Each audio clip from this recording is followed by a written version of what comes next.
Ladies and gentlemen, my name is Ben and this is the Smoking Hot Confessions podcast.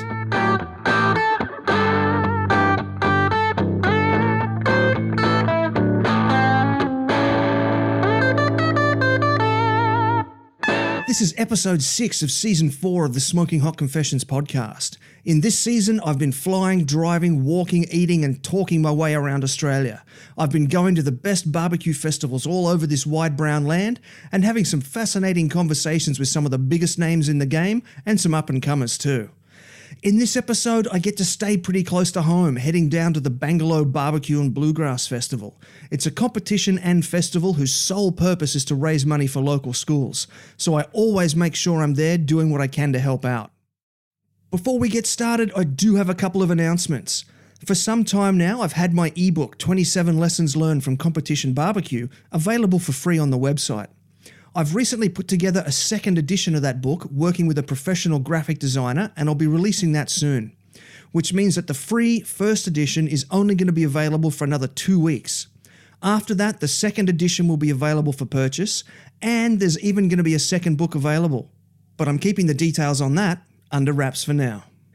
I'd also like to invite you to join us at the Smoking Hot Confessions community on Facebook. If you're looking for a barbecue group full of open-minded people who just love helping each other out, the Smoking Hot Confessions community is a great place to continue the conversation. Finally, however you listen to this episode, please subscribe, rate, and review the show. It really helps me spread that barbecue love. So without further ado, grab yourself a kettle-coned buffalo wing and something cold and bubbly to wash it down, and join me at the always incredible Bangalow BBQ and Bluegrass Festival. This is the internationally awarded Smoking Hot Confessions podcast with your host, Ben Arnott. How long's it been since your last confession? Hey folks, Ben for Smoking Hot Confessions here. I'm at the Bangalow Bluegrass Festival here, and we're having a great time. It's a ripper of a day out. I've got Matthew from Where There's Smoke, There's Dinner here, and he's got a fantastic steampunked customised Yoda here. We're going to have a bit of a talk about about his cook, about how it's been going, and then he's going to walk us through what he's done to this thing. Mate, how's the festival been for you? Oh, it's excellent. So the weather's been fantastic, unlike 4 years ago where I think it snowed here. But no, the weather's really good. The crowd, fantastic, and all the barbecue teams, great bunch of people, fantastic bunch of people. It is, mate. It's good, and it's nice to see everybody all out together raising money for the local school too, which is good. Yeah, and I believe also the drought as well. The farmers in the drought copping their share too as well. They are having a rough time right now. Yeah. So what I wanted to talk about was this beautiful Yoda here. Can you give us a bit of an idea of what it started as and what it is now? Well, it started off as a Wichita Yoda. It was an off-the-shelf Yoda. When you buy it like that, it doesn't come with too many accessories. So I thought, for me I bring it here on the back of my ute, and I needed a crane to do that. And so the first thing I had to do was put lifting lugs up onto the top of the ute. And that started the ball rolling, and then I thought, well, what else can I do? And I did some internal changes. I put a water tank underneath the main grill plate, and I can fill that from the outside, and I can show you all that later. But as it evolved, I started looking at steampunk stuff. It's an era of the 1800s, the Victorian era, where engineered machinery was made to last. It was over-designed, but it was also made with an artistic flair. And I really liked that, and I thought I might be able to incorporate some of that here. Every single part on here has been handmade. There's nothing off the shelf, and it's taken me about 6 months, every weekend for about 6 months, and a few nights a week as well. Sounds amazing, mate. Absolutely dedication to detail. So can you run me through some of the mods that you've made? Yeah, so on the front side here, I removed the old steel spikes that came down to the counterweight, and I replaced them with these steampunked brackets. I thought I'd better relate it to Yoda because it was a Yoda once, and steampunked is the design, so I used a bit of art to put that on there. This is a normal desktop lamp which has been steampunked, so I've made the awning up, and it's got a little LED light in it, and that works, and it pivots down. I can check the whole pit out during the cook. I put a tray on here. Sometimes we want to warm things up, so get it out the road when I'm wheeling it in and out of the gate to get it on the truck.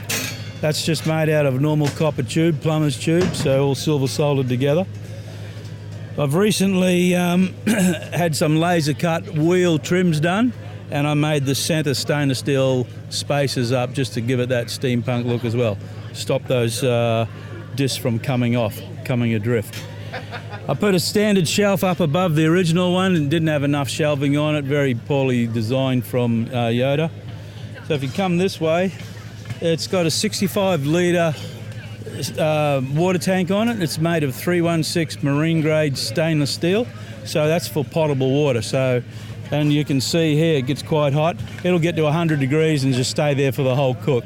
And we can have hot water for coffee, brews all night long. Love it. And obviously the washing up, which, it consumes a lot of water, this sort of competition.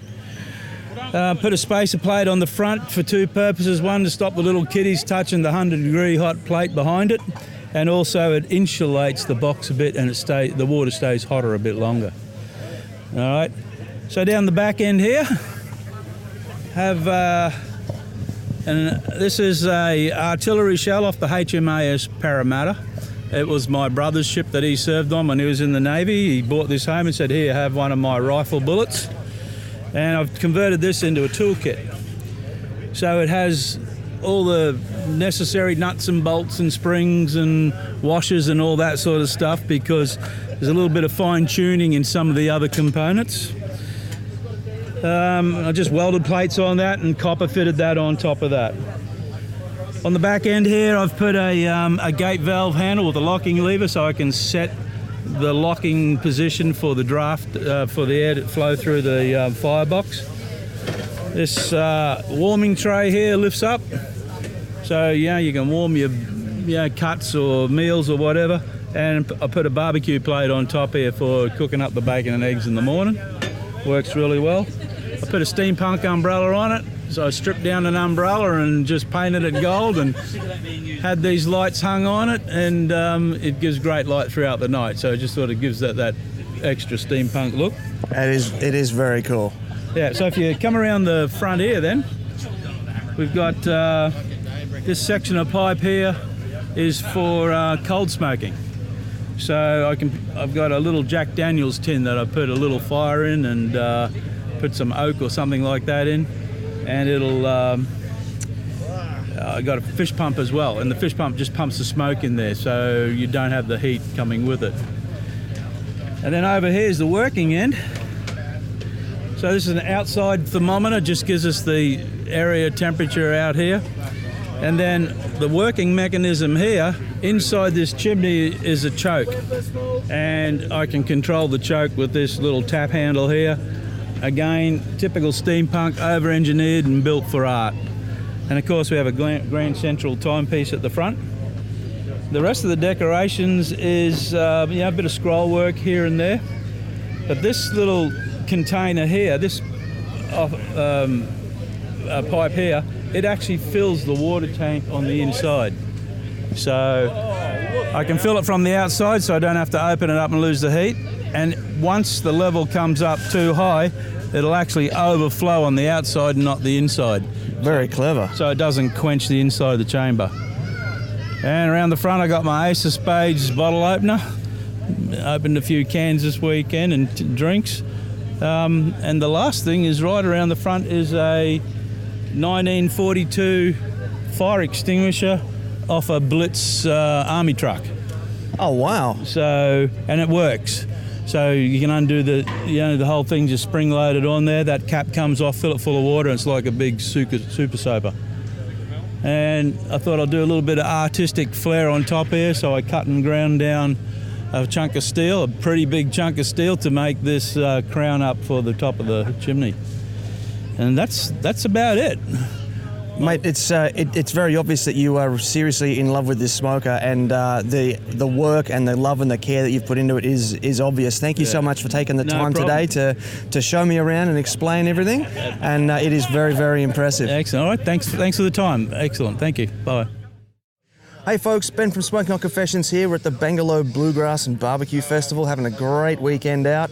I've got Matt from Ham Dunk Barbecue here. His team's just doing the chicken hand in, so I've only got him for a couple of minutes before he's got to go do his thing. So Matt, how have you been enjoying the festival? We've been enjoying Bangalow great. This is the third year we've been here, and unfortunately it's Fletcher's last year, so we're hoping to send him off with a big hurrah. So yeah, no, it's been good. Yeah, I got a feeling there's going to be a bit of a wild party here tonight. Yeah, me too. I think you guys will be right in the centre of it. Yeah, possibly. So what is it that keeps bringing you back here to the Bangalow Festival? It's the atmosphere. It's a really relaxed comp. It's great to be on grass and around the oval, and there's just so many friendly teams that come here, and from people from all over the country as well. Yeah. Absolutely, yeah. You've just nailed it right there. Now, I can't help but notice you have a very sexy-looking new smoker, mate. Can you tell me a bit about that? Yeah, so this is, it's off camera, but it's a trailer pit. It's 24-inch, 5 foot long. It's been a dream to tow and bring to comps. We used to bring a full trailer with a pit on it, and going from like a full trailer, which is like, a ton and a half, to this, it's just a dream. Like just towing and even on saving money, like fuel costs. So, yeah, it's been good. So tell me a bit about who built it, where it's come from, and some of the features. So it's from Ty from Wild West Smokers up in Coopera in Brisbane. It's 1/4-inch steel, as I said, 5 foot long, 20-inch chamber, single door. Two racks. It's got everything you need. You can sit 7 briskets on there if you wanted to do something like that much. Heaps of ribs, whatever you want to do. And how many comps have you done using this trailer now? This is our second comp using the trailer, and we've cooked on it a few other times. And it's just like his other pits. They just hold temp really well. They're really good on using wood. Like they're not wood hungry like some pits can be. And yeah. Mate, sounds like a dream. Sounds like you're absolutely living the dream. So, of the 4 hand-ins that you've got to do today, what do you think is going to be your strongest? Oh, well, we got first in chicken at Cassegrains, so we've got to live up to that at least. And we've gotten a second here in beef, so we've kind of got some expectations to live up to ourselves personally. But, we're only going to get what we're going to get, so... Well, fingers crossed, mate. Up to the judges. Yeah, mate. Yeah, look, I got my fingers crossed for you, and I hope to see you up there. Cool, thanks. Thanks for your time. Cheers. Hey folks, Ben from Smoking Hot Confessions here. It is a beautiful day at the Bangalow BBQ and Bluegrass Festival. We've got blue skies for days. The sun is hot. It's the middle of winter, if you can believe it. Have a look around. It's a great day to be here. Gorgeous. Now, with me right now, I've got Johan. Johan is a first-time judge. He's just finished all his work for the day. It's been a very hard day, I'm sure. So, mate, how's it been for you? Absolutely beautiful, mate. The standards are a lot higher than I was expecting, actually. It's been great. It's been awesome. Before we get into that, as a first-time judge, there's certain things that you have to do before you can judge. Can you tell me a bit about what your day has been like today from the start? Right, so we had a half-an-hour course to just learn about what they expect from us in judging, just what to look for, what to expect, what certain textures they expect from certain cuts and stuff like that. Then we had a bit of a sit-around and started judging some meat. That was about it. Mate, that sounds great. So tell us what you've judged today. So I judged pork ribs, chicken, pork and beef. That sounds delicious. Now, of the 4 of them, which was your favourite? Just now I've had a 10 out of 10 beef, so that was absolutely fantastic. 10 all round. Beautiful. Yeah. So don't give me any specifics. Don't give me any box numbers. Sure. What did you like about it? Texture, fantastic. They used a finishing sauce over the top of their brisket slices. That was amazing. And just the cooking was just spot on. Not too cooked, not too overdone, not too underdone. It's just absolutely perfect. It was great. Oh, mate, yeah. You're making me hungry. It was really good. It was a good way to finish off the day, mate. Yeah, sounds good. So do you reckon that you'd give it another crack? I would. It was a lot of fun. Definitely. It was good. And how did you get into it? How did you first find out about judging, and who did you approach to get involved? So I have a friend who's competing in barbecue, and he was coming up here to help out the ABA, and he said they're doing free judging because it's for a charity up here.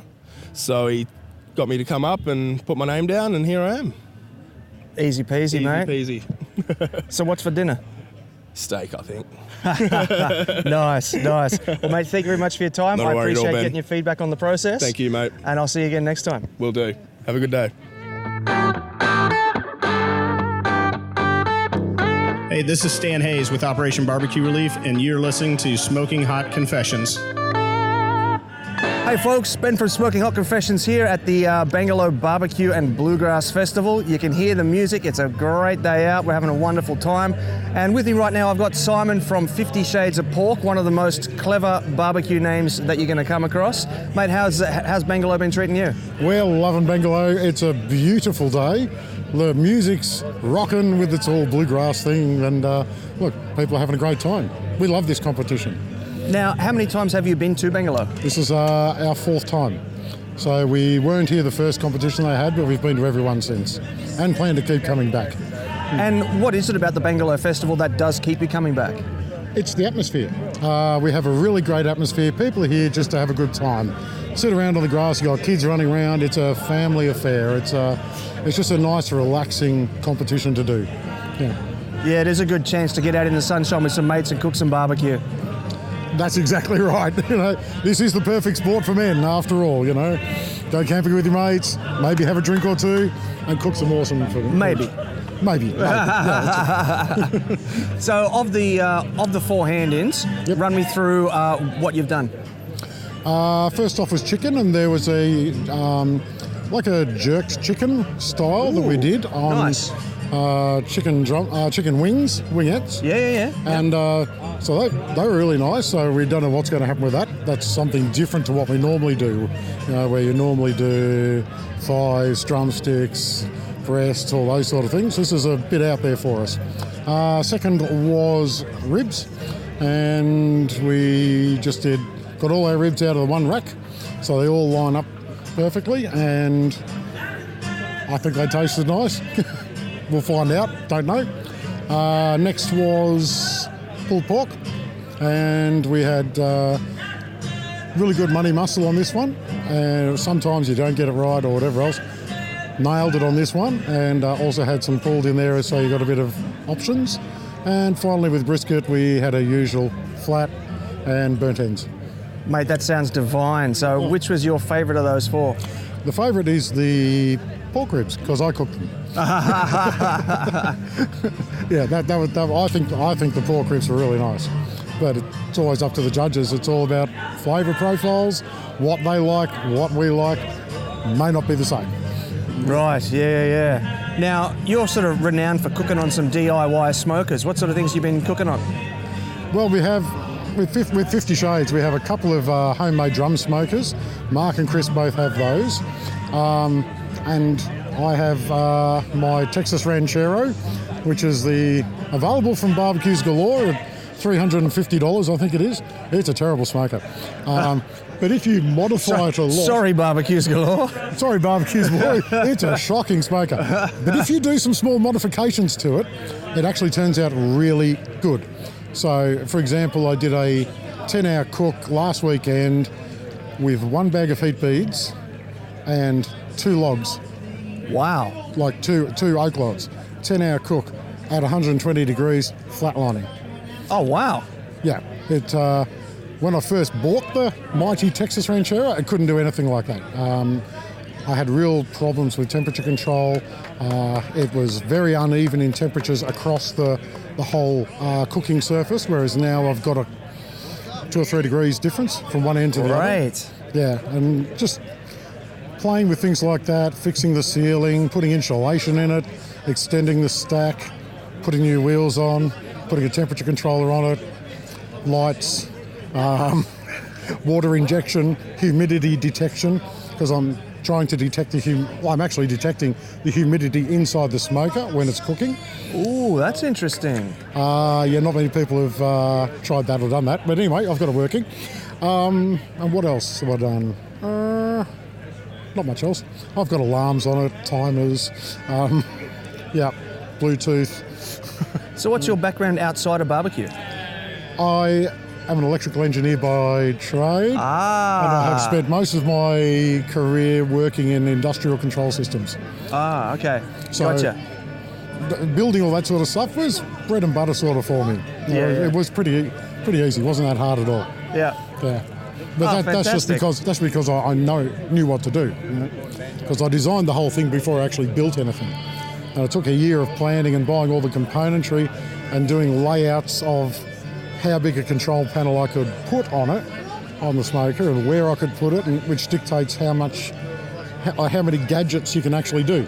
I've still got more I'm doing, but they're just a never-ceasing project. So what is coming up in the future for the Texas Ranchero? I'm going to do automatic water top-ups, so I don't have to run out of water.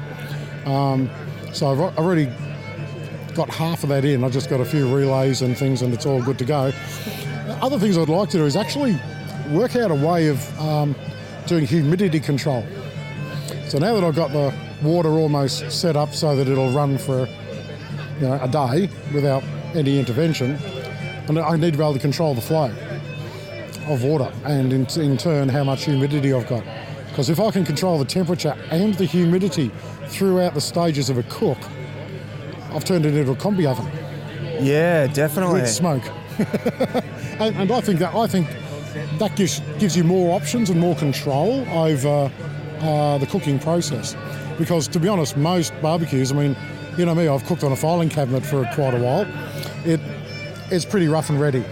But this is a chance to try and add a bit of science to it. Mate, I'm looking forward to seeing how that turns out. Thank you for your time today, and good luck at the awards. Thank you. Thank you. Ladies and gentlemen, my name's Ben from Smoking Hot... Sorry. That's all right, man. That's typical Ben in the barbecue. Hey folks, Ben from Smoking Hot Confessions here. It's late in the afternoon at the Bangalow BBQ and Bluegrass Festival, and I'm in Champions Corner, and I've got the great man Lucas, the Rib King, here. Supposedly. And he's recently had a trip to the States, so we're going to ask him about that in a minute. But first of all, mate, thanks for coming on board, and how's the competition been treating you? It's not too bad today. It's a bit hit and miss for us. It's not too bad. So tell me about it, man. What was the hit and what was the miss?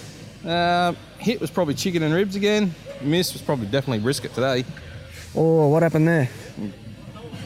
Who knows? It was a brisket. Just one of those days. It was the cook, not the brisket, that's for sure. Now, you've done quite a few miles for this today. What is it that keeps bringing you back to Bangalow? Because I know you've been here a couple of times now. It's our third year at Bangalow now, so I don't know, it's just a great little comp. Fletch runs a really good show here. And yeah, it's about as close to Queensland as I can get without going to Queensland. Careful. So, mate, you've been to the States earlier this year, and it looked like a pretty wild trip. Mate, how did you put that trip together? Like, was it an invitational thing? And tell us, just give us a rundown on how it all worked.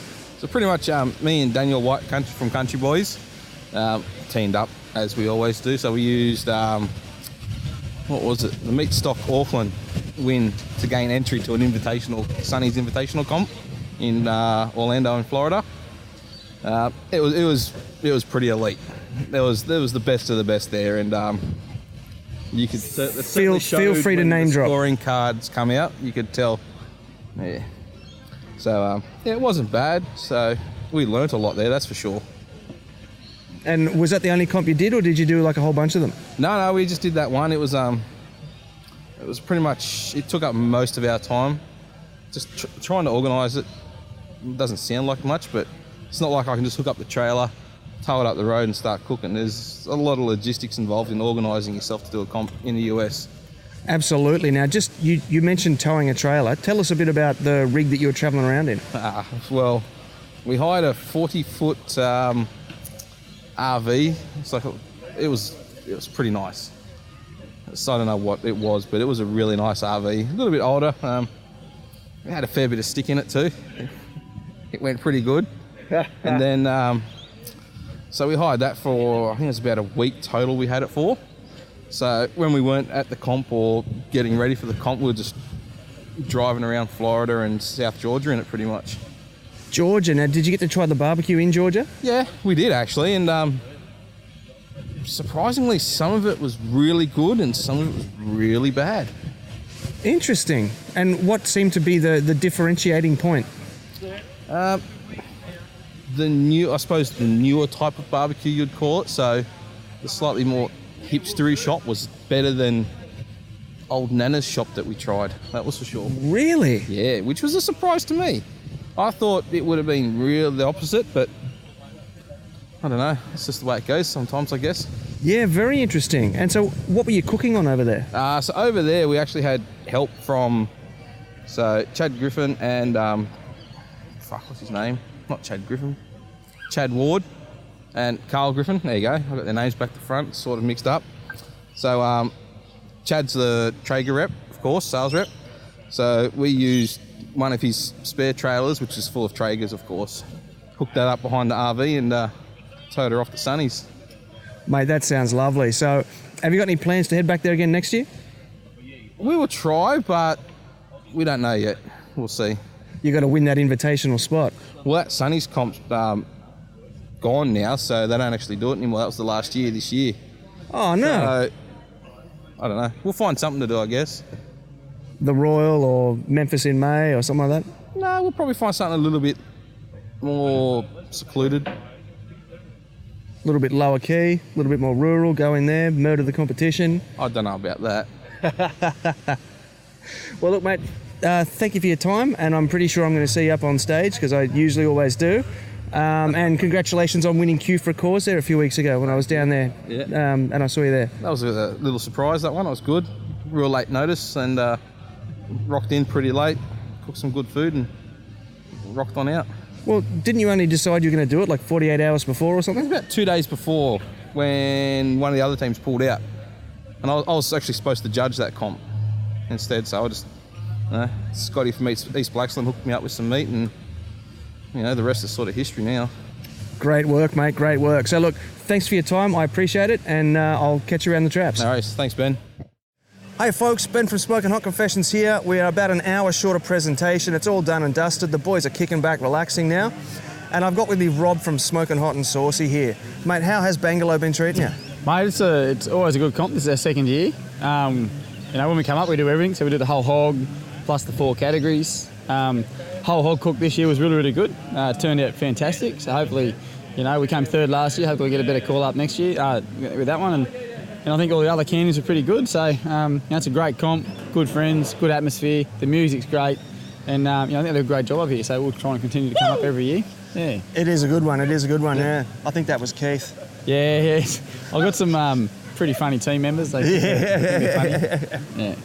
So, mate, you've recently opened the Lot down in Newcastle. Tell us a bit about that. So, a couple of years ago, we bought a food truck on a trip to Brisbane. Burleigh Heads. We're up at Burleigh Heads for the Burleigh Head barbecue competition there. And we bought a food bus and got it fitted out. And the first sort of 18 months, pretty rocky with the mechanical sort of failures we had on the bus and the money that we're pouring into trying to get it going. And my wife and I decided, because she's 50% of Smoking Hot and Saucy and I'm the other 50%. And she'll probably tell you she's 80%, not 20%, but, And so we decided we'd look for an area where we could park up, have some outdoor seating, some lights, and really do something that was special. A bit more like of an American-style eatery, which was on the side of the road when you couldn't be on the side of the road. I'm feeling like a Valentina's style type thing. Yeah, and there's plenty of food trucks popping up all down through Austin, up through Waco, and into Fort Worth, Texas. Smiley's Barbecue's about to open up there in the stockyards, which is he used to be the pitmaster at Le Barbecue down in Austin. So he's moved to Fort Worth, Texas now. Oh, wow. And him and I are pretty good buds, and I've been talking to him a little bit, but things like that where they've opened up in trailers again, they're starting from scratch, outdoor seating, under some big oak trees over there. We don't have the oak trees, but we hired a lot, which is an old car lot. So we called it the Lot, and we parked the bus on it. We've got 10 tables and bench sort of picnic tables set up now. We've got the lights set up over the top. We've got all the graffiti art, like Austin street art, all around the lot. Very cool. The guy that painted it is now our cutter. So he cuts the brisket and the meats and makes the sandwiches and stuff. So he did such a great job. We give him a job. Love it, mate. Yeah. So he was already an artist, now he's a food artist. Yeah, mate. Yeah, and he's still painting, and we're working to the bone. But he enjoys himself. He's sort of become part of the family now, as all our staff are. And Randy and I, we started this with an envisioning of doing it for ourselves and working for ourselves, and we certainly are doing that. And we've got people like Dion Allen from Comatose Barbecue. He's come on board to help us out while we're overseas. He ran the bus for us, and and hopefully in the next couple of months it comes on a bit more of a permanent basis for us. And the guys that come and compete and help us out, tonight my wife's doing a wedding for 100 people in Colburn. We've got our staff running the bus, and I get to drink beers at a barbecue comp with the fellas, and so everyone's sort of pulling their weight. And then next week, when we go to Burleigh Heads, our staff will run the bus, and Dion's going to go down and run that for us for the weekend. And Randy, the kids and I will head up to Burleigh and have a week with the beers and compete and do some barbecue up there. So, Mate, that sounds like a fantastic lifestyle. Yeah, mate, it is. It certainly... It beats where I came from. I came from coal mining industry, worked sort of in Canada, bit of time in America and all, in New South Wales. I was in the Hunter Valley and out in Central West in Mudgee. And going from, waking up at 4 o'clock in the morning and going out to an office and sitting in front of a computer for a couple of hours and going to meetings all day. Now I get bossed around by my wife and I get to cook barbecue and drink beer, so it's pretty good, yeah. Sounds great, mate. I love it. Yeah. Right, now you also recently held the Smoking Broke competition. What was that like as a first-time promoter? Yeah, as I said, it's pretty daunting, Ben. We really had no idea what we're getting ourselves into. We spoke to a couple of other promoters. We had no idea of the event we wanted to put on because we wanted to base it off an event we do back in Texas at China, the Half Moon Holidays competition, which is really based around families. They have a kids fishing tournament, they have washerboards tournaments, they have a margarita hand in. It's all family can get all involved with the whole weekend. And sorry, did you say a washboard tournament? Is that where they like hold the thing on their body and like the? No. So washerboards is they have a board set with 3 holes and you get some washers. And you have teams of 2 and you throw washers into the holes and you score points. So first to 21 wins. And so it's a washboard tournament. But so we wanted to do something like that in Broke. We had a great park. We lived in Broke. Wanted to do something for the local community and get everyone out and they would support it. So we spoke to the council and they got straight on board and said, yeah, let's do something. So we sort of budgeted on having about 2,000 people show up. We had food vendors and we had music and had the barbecue comp obviously with the ABA. And it all sort of went really, really well because we had 6,500 people show up. Mate, that's fantastic. What's the population of the town? Oh, there's about 300 people in Broke. It really went gangbusters for a first year. So much so it really overwhelmed us a little bit. We sort of didn't know how to cope with that many people. But we recently had a meeting with the council and they want to go around again. So we always have a 3-year plan with them. And after the first year, we're going to review and say, is it going to go ahead, not going to go ahead? So we're going to go for 60 teams, 60 ABA teams this year. We had 24 last year. $20,000 minimum cash prize. That's cash prize, not trophies. That's cash, hard-earned cash. Nice. Plus that might go up depending on sponsorship and stuff like that moving forward. And we're looking at 10 to 15,000 people over 2 days. So that's amazing. We're looking at making a huge sort of an event, a regional meat stock, if you will, but a bit more laid back, not a trade show. We're not going to have people there selling barbecues and things like that. We might have a couple of sponsors like Firebrand that might have their charcoal and stuff like that there. Mm-hmm. But we want it to be more like a country fair where if you want to learn, if you go to a country fair, you want to buy a tractor, go talk to the farmer that's bought the tractor. He'll tell you what's good, bad, or indifferent about it. When you come to our Smoking Broke, we want you to go and talk to the teams and ask them, what do you use this smoker, what do you use this cooker for? They use it in their backyard cooking, they know the ins and outs of it, they know it better than a tradesperson trying to sell you a barbecue. Go and have the conversation with those guys. And that's what we want it to be. We want it to be a craft fair, not a trade fair. So we have craft knives, craft rubs, craft sauces, all those sorts of things. Last year was a bit hard because we had a couple of those key sort of vendors pull out on us at the last minute and we couldn't replace them. But this year, we know the ones we want to get and we'll get them early and get them locked in. And June long weekend next year, Saturday, Sunday, free camping in the park, which is another big draw card. For the weekend in June, you've got nothing on, you've got free camping Friday, Saturday, Sunday night, you leave Monday morning. Tickets this year will probably be $10 for a weekend ticket. That's a weekend pass into the event. That's incredible. You get free demonstrations. You get to look around the markets, talk to 60-odd barbecue teams, You can buy some great barbecue supplied by a couple of food vendors there and listen to free music, mate. For $10, it's a pretty good ticket. It's not going to get any better than that, mate. No, mate. That sounds fantastic, and I love that you're doing so much for the barbecue community and the barbecue scene. So thank you very much for that. Oh, thanks, mate. And I just want to say thank you for being a part of this of this little video. And mate, I will see you if I don't see. Oh no, I'll see you at Burleigh. 7 days, mate. We'll do it all and again. then I'll see you in Broke in June. Yeah, fantastic, mate. Come on down. You won't not enjoy it. It's a great weekend. Yeah, too easy. Cheers, guys. You're listening to the internationally awarded Smoking Hot Confessions podcast. It's sacrilegious. Okay, now, gentlemen, the bribes don't work. Now let's get down to the good stuff. So if you do get your name called out, please just come to the front of the stage, quick photo, and then we're going to run through it pretty quick. So we've got 4 places in each category. So we're going to start with chicken. And in 4th place, the Flamin' Mongrels. Give them a round of applause. Get up here, Flamin' Mongrels.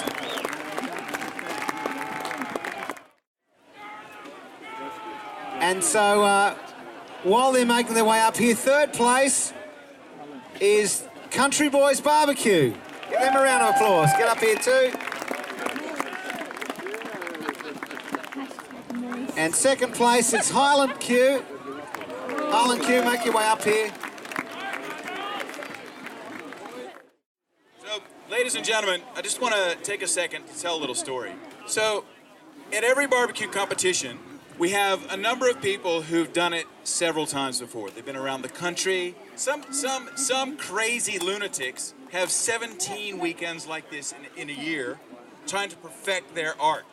But somebody's got to start somewhere. Every team has got to start somewhere, and every team has a first competition. Ladies and gentlemen, I am incredibly pleased to say that I think for the first time that I can remember, we have had a first-time barbecue team win a first place. Now, these boys, I don't think they knew what barbecue was a few months ago. From what I can understand, I think they borrowed their pit to get down here to cook, not having cooked on this pit before, in a category which is notoriously difficult to get right because it's so easy to make it too dry. So, ladies and gentlemen, I would like to announce first in the chicken category, the Good Old Boys.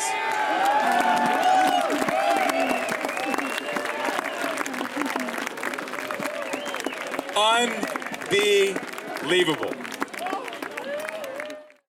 Pork in 4th place, ladies and gentlemen, it's Manning Valley. Well done, Manning Valley. Get up here. In 3rd place, Agents of Q. 2nd place goes to the Beard and the Barbecue. And in 1st place in the pork section, it's Roll and Smoke Barbecue. This is our returning grand champion, Lucas Armstrong, Roll and Smoke Barbecue. Pork rib section, here we go. In 4th place, pork rib section, it's Country Boys Barbecue. And the 3rd place, we just saw them, it's Roll and Smoke Barbecue in the pork ribs. Come on back, fellas.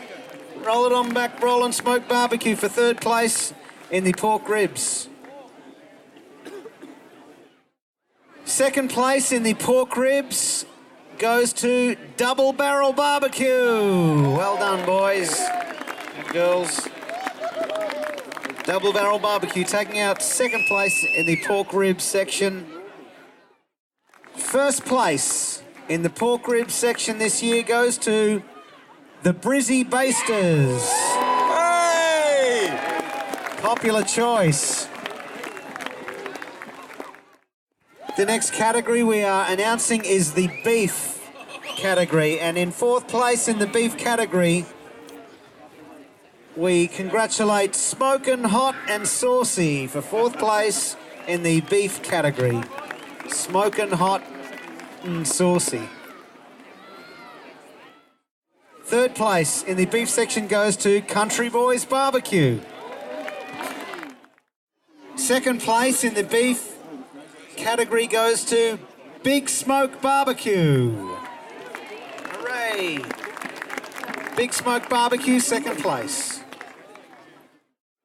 First place in the beef category goes to Scotch and Smoke. Well done.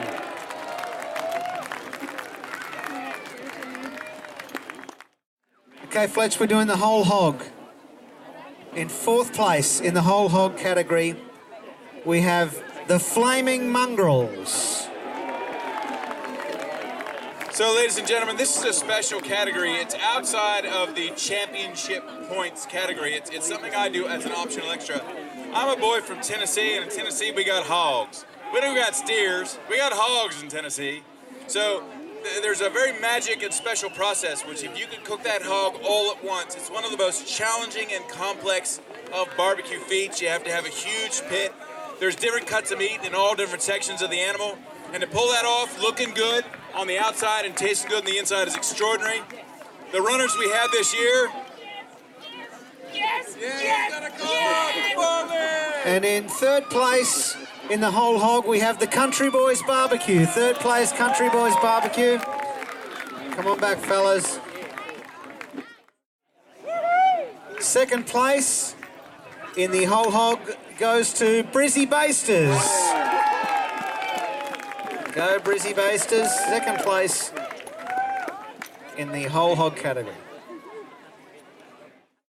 We have first place now in the whole hog category goes to Where There's Smoke, There's Dinner.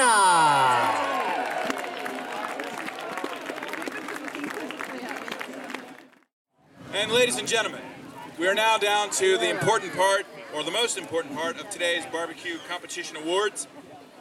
I am pleased to announce the Reserve Grand Champion, the second overall prize-winning competition team in Reserve Grand Champion place for the 2018 Bangalow BBQ competition, sponsored by Firebrand BBQ, Country Boys Barbecue.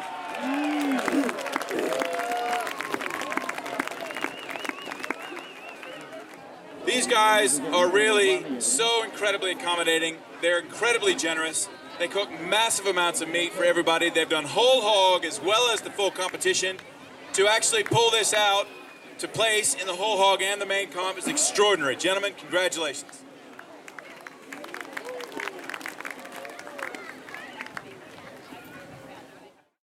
Okay, so now we're down to the last trophy for this particular barbecue awards this year. We now have to announce the 2018 Grand Champion Firebrand Barbecue Championship winner is, in a repeat from last year, the first Grand Champion ever to go back-to-back, Lucas Armstrong Roll and Smoke Barbecue.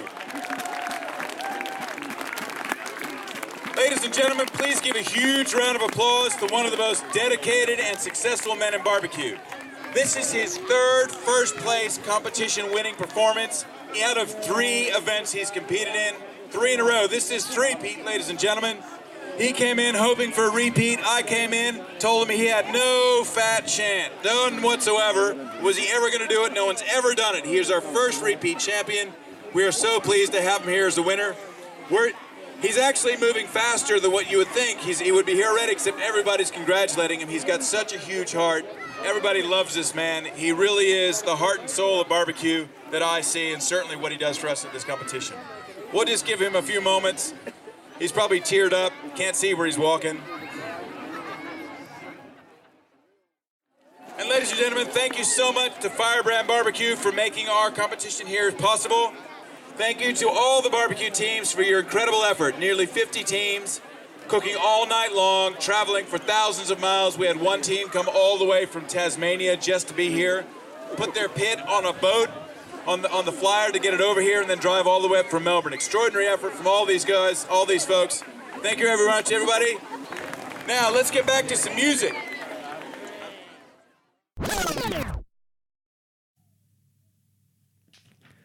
Boop, boop, boop, boop, boop. There it is, folks, the 2018 Bangalow BBQ and Bluegrass Festival. Massive congrats go out to best mates Dan and Lucas on their RGC and GC prizes respectively. Before I let you go, I want to remind you about the Smoking Hot Confessions community on Facebook. And if you have a couple of minutes, it'd really help me out if you could subscribe, rate and review the show. This episode's supporter shout-out goes to Wheelie Kegman for their delicious review on Apple Podcasts. And that's the end of the show. Till next time, take care of each other and keep on queuing. Thanks for listening to the Smoking Hot Confessions podcast. Head on over to smokinghotconfessions.com for recipes, tips, and Ben's own confessions.